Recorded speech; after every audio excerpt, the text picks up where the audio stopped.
Ok. Boa noite a todos e todas. Espero Boa noite que também. estejam bem. Estou aqui com meu amigo André, do curso de licenciatura em História AD da UFRPE.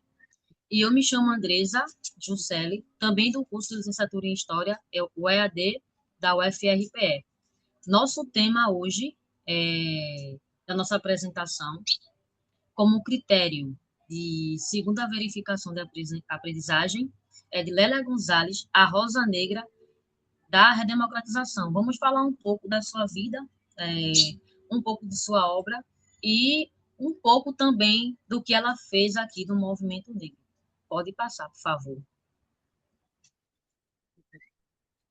Lélia Gonzalez, ela é uma figura muito simbólica na história do movimento negro brasileiro. Mas um pouco de sua vida segue como influência também para lutas de intelectuais negros no Brasil. Ela é filha de uma família de 18 filhos. Seu pai, ele é trabalhador da ferroviário, né, em Minas Gerais.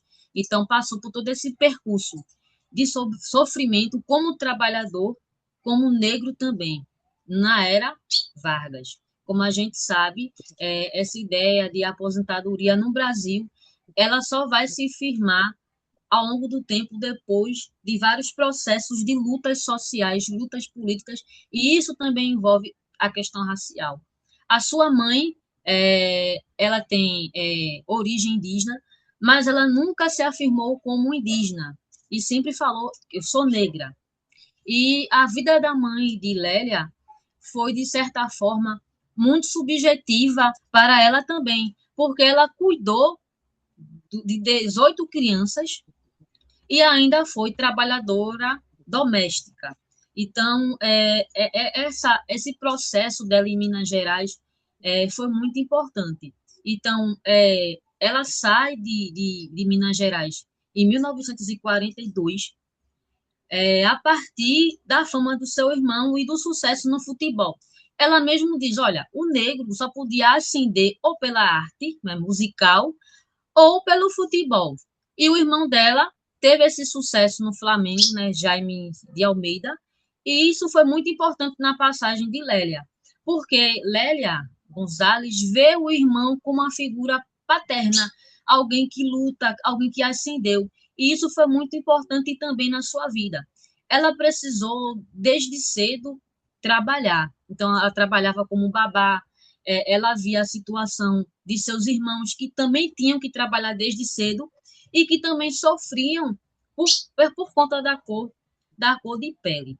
Então, quando ela sai de Minas Gerais para São Paulo em 1942, ela percebe muitas coisas que envolvem a questão social também.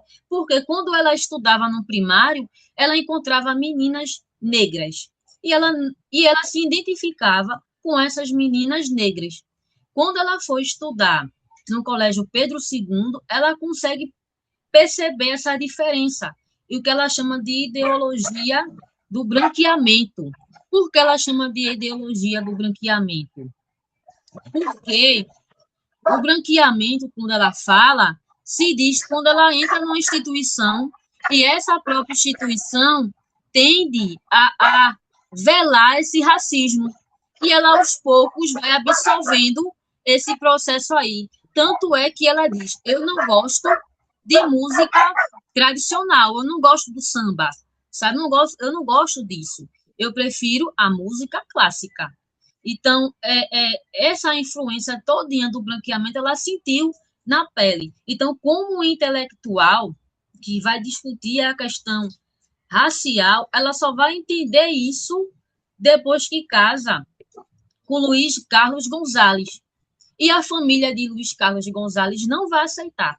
E ela fala isso bem assim: o Brasil é aceitável que um homem branco tenha caso com uma mulher negra, mas casamento é outro assunto. Quando eles descobriram do casamento, ficaram furiosos. Me chamaram de preta suja. Para ela, isso foi uma martelada na cabeça. Ela começou a pensar: oxenta, quem sou eu? Eu sou uma mulher negra. E, historicamente, a mulher negra é vista como subterfúgio sexual. Ela não é vista, mesmo com educação, falando francês e inglês, sendo intérprete, né, em outros países, participando de movimentos sociais fortemente, e ela foi criticada.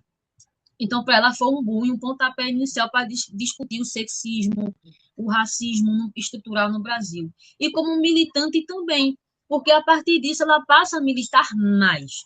Ela passa a questionar mais a questão da mulher no movimento negro, a questão também dos intelectuais negros dentro do movimento. Isso, como militante, foi muito importante num contexto em que o Brasil passava da ditadura militar, ok? Pode passar, por favor, o slide. Então, para ela, ela fala dessa tríade da opressão, né? Primeiro, falar sobre a base racial, que é estrutural, e ela vai criticar isso quando ela fala de americanidade. Quando eu digo que há norte, sul, leste, oeste, existem várias categorias moldadas na raça. E isso daí vai ser heterogêneo, mas vai fragmentar também a forma de luta. Por isso que ela diz americanidade, porque todos são negros e passam por esse processo racial. E tanto que ela diz que o racismo saxão é diferente, o anglo-saxão é diferente do preconceito voltado para a América Latina e América do Sul. Tanto é que ela não gosta desse termo América Latina, porque ela diz que o preconceito é tão sutil, é tão velado, que você não percebe. Porque no Brasil se diz o quê? Devido ao mito da democracia racial, que havia cordialidades entre as raças. E isso foi muito ruim para poder perceber o quanto foi violenta a colonização no Brasil. Mulheres tinham seus úteros usados para gerar vida para serem vendidos. E elas não tinham direito sobre o seu próprio corpo. Então, era algo predatório, duro de se pensar. E aí ela diz, olha, a fundação da Espanha e de Portugal como estados modernos se baseia em princípio de raça. Por quê? Lá em 711 a.C., os mouros invadem a Península Ibérica. E esses mouros muçulmanos negros, a luta de reconquista baseada em quê? Em raça. Então, aqui no Brasil se projeta a ideia hierarquizada da raça, de que o negro pertence a uma classe inferior e que deve seguir o branco para poder ascender de alguma forma. E essa ascensão, branqueamento. Daí o racismo científico também, que se projeta de forma cultural, porque tudo que é relacionado ao negro é pejorativo. Tanto o movimento negro, o teatro experimental, passam a ser perseguidos também e lutar também contra uma ideia eurocentrada de cultura. Pode passar. Então, como eu falei, né, ela tem essa origem mais humilde. Então, para quem vem dessa origem humilde, entrar numa escola onde só uma elite e a classe frequentava o Pedro II era surpreendente para ela, entendeu? Então, devido a esse sucesso do irmão dela, devido a esse processo, ela conseguiu se letrar, conseguiu ascender através da educação. E ela diz muito bem, eu não tinha livros, eu pedi emprestado, e dificilmente eu iria conseguir avançar sem isso. Pode passar, André. Então, como ela diz, ela vai desconstruir essa ideia do mito da democracia racial no Brasil. E ela diz essa ideia de mito da democracia racial é uma neurose muito grande. Para você ter ideia, em 1985 teve uma assembleia de mulheres e sobre o feminismo negro na América Latina e no Caribe, que aconteceu em São Paulo. As mulheres foram proibidas de entrar. As mulheres negras se reuniram dificilmente assim para se se sobrepor em questão de locomoção, chegou lá e falou, não vai entrar não, porque vocês fazem parte do movimento esquerdista de Leonel Brizola. Então, ela percebe que, dentro do sistema, as próprias mulheres feministas não compreendem a luta da mulher negra. E para ela é fundamental ter um movimento de mulheres negras. Tanto é que, dentro do movimento unificado negro, ela vai formar o coletivo Nizinga, formado por 8 mulheres e que recebeu financiamento dos Estados Unidos. Porque tem essa ideia de ter uma escrita também sobre a mexicanidade afro-brasileira. E entender o que foi essa opressão do corpo feminino na história do Brasil. Pode passar.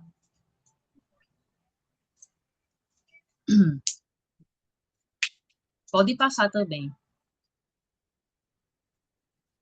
Então, vejam só, para ela, ascender depende também de base. Então, a militância não é só questão política, é questão cultural e vai envolver também a base. A base que ela fala é a base comunidade. E ela fala isso muito bem quando ela diz: olha, existe uma escrita sobre a escravidão, sobre o negro, mas quem escreve é o branco. É uma perspectiva eurocêntrica. Tanto o que ela diz, olha, eu escolhi estudar filosofia e história. E ela diz, eu não percebi, mas era uma escolha eurocentrada. Que estudar a Grécia, a Roma, e isso, ao mesmo tempo, fez ela pensar, seguindo a referência da psicanálise de Lacan e Freud. O que você não quer pensar é aquilo que você mais pensa. Então, ela se coloca no centro de um debate muito fortuito. E aí, nos partidos políticos, tanto que ela fez parte do PT e PDT, como uma pessoa muito ativa. Tanto que ela era vigiada, o DOP estava sempre vigiando ela. E essa ação de luta também esteve muito presente dentro da nossa Constituição de 1988, porque é a luta dos movimentos sociais que vai impor essa questão dos direitos sociais para os grupos minoritários, que vai dar esse leque da nossa lei, como, por exemplo, a Lei 10.639, que é uma referência a essa luta. Pode passar. Como obra, né, obras de Lélia Gonzalez, temos aqui algumas. Lugar de Negro, que é o clássico, que ela vai falar da história assim, do Brasil por outros olhares. É o olhar de uma negra falando da questão da negritude. Então, essa intelectual ela vai falar desde o Estado Novo, né, a questão de se formar um imperialismo voltado para uma classe, né, burguesa, enquanto a mão de obra negra, os povos negros minoritários, sofrendo opressão ao longo do tempo. Temos também festas populares no Brasil, que é uma escrita antropológica dela, né? Primavera Rosas Negras e por um feminismo afro-americano, que Já são está obras quase em 15, principais dessa vice. autora. Está quase em 15. Pode, Você. pode ir, Uhum. pode passar. Pronto. Então, chegou a minha parte agora. Eu vou falar de um conceito que Lélia Gonçalves trabalhou e que é é, bem incomoda muito, não é? Alguns linguistas aceitam, não aceitam, mas foi um trabalho que ela fez sobre a variação linguística do Brasil. Ela disse que no Brasil havia o pré-tuguês e não o português, tá certo? O que é que ela quis dizer com isso? Ela entendia, então, que para entender a formação social e linguística do Brasil, não é? Nós deveríamos compreender essa herança negra também na parte da língua, também na parte do léxico, do vocabulário, tá certo? o português é uma categoria político-cultural que revela a resistência negra dentro da estrutura do poder colonial. Ao longo desta apresentação, veremos como a língua portuguesa foi americanizada no cotidiano das fazendas e cidades, transformando-se em algo novo que define a nossa identidade nacional. Se a gente falar primeiro o que é variação linguística é os diferentes modos que os grupos sociais se comunicam, né? Então, nós temos, por exemplo, o português do Brasil é falado em todo o Brasil, mas o jeito que você fala no Nordeste, em Recife, é diferente do que fala no Sudeste, no Rio. Dentro de Recife, de um bairro para outro, você tem diferenças também linguísticas, tá certo? Diferenças de pronúncia, diferenças de sinais léxicos, né? Palavras que você acentua, não acentua, que você bota o R, que tira o R, tá certo? E aí ela diz que a grande influência da nossa língua portuguesa no Brasil foi Banto, né? E ela enfatizou muito essa influência a ponto de dizer que seria o pré-português e não o português, certo? Por exemplo, ela disse que o português é o braço linguístico dessa americanidade, né? É todo esse conceito que ela tratou, assim, de como nós, americanos, as nossas relações sociais são diferentes de outros países, como, por exemplo, da Europa, né? Ela argumenta que a influência africana no Brasil não se limitou ao vocabulário, como palavras para comida ou religião, não é? Certo? Comida como tapioca, macaxeira, tudo isso é indígena, né? Ou religião é Xu, Iemanjá, etc., mas alterou a morfossintaxe, ou seja, o modo como estruturamos nossas palavras e sons, tornando o português brasileiro radicalmente diferente do português de Portugal. Para ela, a principal diferença do português do Brasil para o português de Portugal seria essa linguagem, essa influência indígena, certo? E aí eu trago como exemplo, por exemplo, um autor, né, que é Gilberto Freire. Gilberto Freire, ele é um autor assim múltiplo. Então, tanto tem gente que gosta dele, que não gosta, que critica, que elogia, mas a gente tem que separar um pouco o autor da obra, né? No próprio Casagrande Senzala, Gilberto Freire ele falou um pouco dessa influência negra na linguagem brasileira, na língua nacional, certo? Então, ele em Casagrande Senzala, ele observa que o português no Brasil se tornou uma língua doce, mole e desossada por conta da influência negra, né? A miscigenação.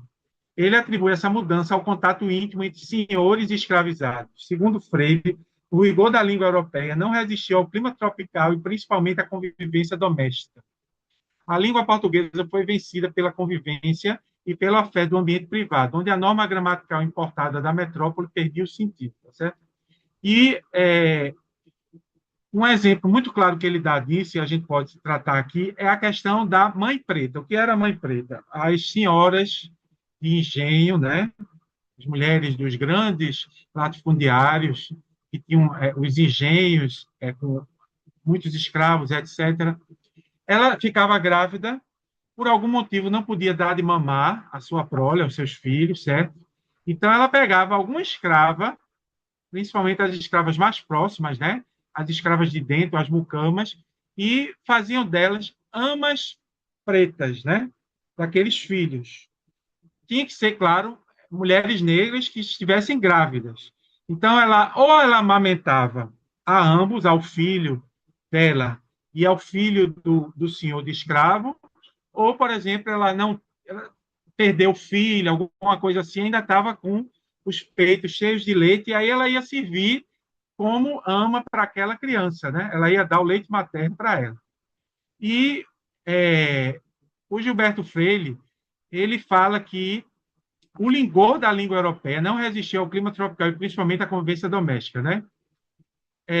A mãe preta foi a grande mediadora cultural dessa influência negra na língua brasileira, tá? Como ama de leite e cuidadora, a mulher era a primeira que tinha o contato da criança branca com o mundo e com a fala, já que ela estava amamentando, né? Então, ela não era apenas uma trabalhadora que só dava o leite. Ela educava também, ela passava carinho para aquele filho, mesmo não sendo filho dela, tá certo? E ela cantava cantigas de Nidar, tá certo? De acalanto, quer dizer, de conforto, para ninar o neném. E isso tudo ela ia falando na língua dela, a língua banto, tá certo? A língua dos ancestrais dela, né? Então, os valores, o ritmo e a cadência africana penetravam na psique e na fala da classe dominante, africanizando o branco desde o berço, certo? Esse exemplo que a gente tem. Então, por exemplo, os acalantos, né, que são cantigas de niná. Freire destaca que as canções de niná das mães pretas substituíram a dureza dos fonemas portugueses pela musicalidade banto. Ao cantar para os branquinhos, a mulher negra simplificava palavras, suprimia o R e o S finais.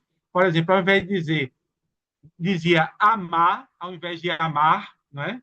Cortando o R, tá certo? Se bem que aqui no Nordeste, no Recife, a gente não percebe muito isso, porque a gente tem a tendência natural de cortar o R, né? Mas ele destaca essa, esse acontecimento linguístico e introduzia termos carinhosos e rítmicos, tá? Essa fonética do afeto foi a base do sotaque brasileiro, uma fala que privilegia a vogal e a melodia, características das línguas africanas. Alguns linguistas também falam isso, que aqui no Recife nós falamos como se fosse cantado, né? Ele diz que isso também foi influência dos negros aqui, né? E as mães pretas, né? As negras, as mulheres negras, passando para os senhores brancos essa forma de falar mais melodiosa, musicalizada, certo? É, ele fala que, por exemplo, a estrutura do banto no cotidiano. O português reflete a lógica das línguas do tronco banto, como o quimbundo. Lélia Gonzalez aponta que a tendência brasileira de marcar o plural apenas no artigo, exemplo, as meninas e não as meninas, né? Ou a troca do L pelo R, então você diz chiclete ao invés de chiclete, são heranças diretas de estruturas linguísticas africanas, que não possuem as mesmas distinções do português europeu. O que a escola chama de falar errado é tecnicamente a aplicação da gramática banto sobre o vocabulário português. Que a nossa escola ela é muito castradora e ela segue a norma culta oficial, não é? A fala culta. A gente não pode se alongar aqui, mas é a fala da elite, é a fala que segue a gramática normativa, né? A gente já sabe que hoje ninguém fala errado, as pessoas falam diferentes, tá? Então, quem é matuto do interior e, por exemplo, fala o A na frente, ao invés de dizer voar, ele diz a voar, ele não está falando errado. Ele está falando um português arcaico, que quando veio aqui no século XVI, havia essa mudança, né?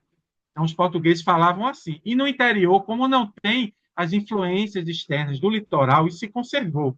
Então, isso é variação linguística. E aí, a Lélia Gonçalves vai falar justamente isso, que nós temos essa tendência, né, de cortar esse R, esse S, trocar o R pelo L, por conta do português, tá certo? Do Brasil. Lélia Gonçalves também utiliza a psicanálise para explicar por que o português incomoda tanto. O que é que as pessoas não admitem que existe, né? O português, a influência banto na nossa língua portuguesa. Ela chama esse fenômeno de retorno do recalcado. A elite brasileira busca uma imagem branca, europeia e limpa para a sua própria fala e denúncia, né? A sua própria fala a denuncia, certo? A negritude que o racismo tenta esconder ou apagar da história oficial escapa toda vez que um brasileiro abre a boca para usar termos como dengo, caçula, moleque ou axé. O português é a verdade que o Brasil nega sobre si mesmo. Todas são palavras bantus, né? Tem essa influência africana e a gente desconhece. A gente desconhece a nossa própria origem, a nossa herança, certo? Linguística, né? Então, qual é o impacto social e o preconceito linguístico decorrente disso? No contexto histórico-pedagógico, o conceito de português serve para combater o preconceito linguístico. O que é o preconceito linguístico? É você dizer que determinados grupos falam certo e outro errado, né? Então, quem é da cidade falaria mais certo do que quem é do interior. Quem é mais escolarizado fala mais certo do que quem é analfabeto. Então, isso, para a variação, teoria linguísticas atuais, variação linguística, não existe, né? E ela fala justamente isso, que você alimenta o preconceito negando o português, tá certo? O ato de punir o aluno por ele não usar a norma culta torna-se uma forma de racismo institucionalizado. Valorizar o português é reconhecer a dignidade intelectual dos antepassados negros, que, apesar da escravidão, conseguiram recriar uma língua inteira, transformando o português em um instrumento de expressão americana. E qual é a conclusão dessa parte que a gente pode falar do português, não é? A esse conceito de Lélia Gonçalves? Que o português é o registro histórico da nossa formação mais profunda. Ele prova que a cultura negra não está apenas nos museus ou nas falas, mas na nossa base todos os dias. Todos os dias nós falamos o português, né? Ao unir a teoria de Lélia Gonçalves com a observação cotidiana de Gilberto Freire, percebemos que o Brasil não apenas tem influência negra, o Brasil é uma construção negra, e a nossa fala é o documento mais fiel dessa realidade. Descolonizar nossa voz é o primeiro passo para entender a nossa história. Muito obrigado a vocês, eu espero que essa nossa participação aqui no seminário tenha sido bem esclarecedora, né? Até mais.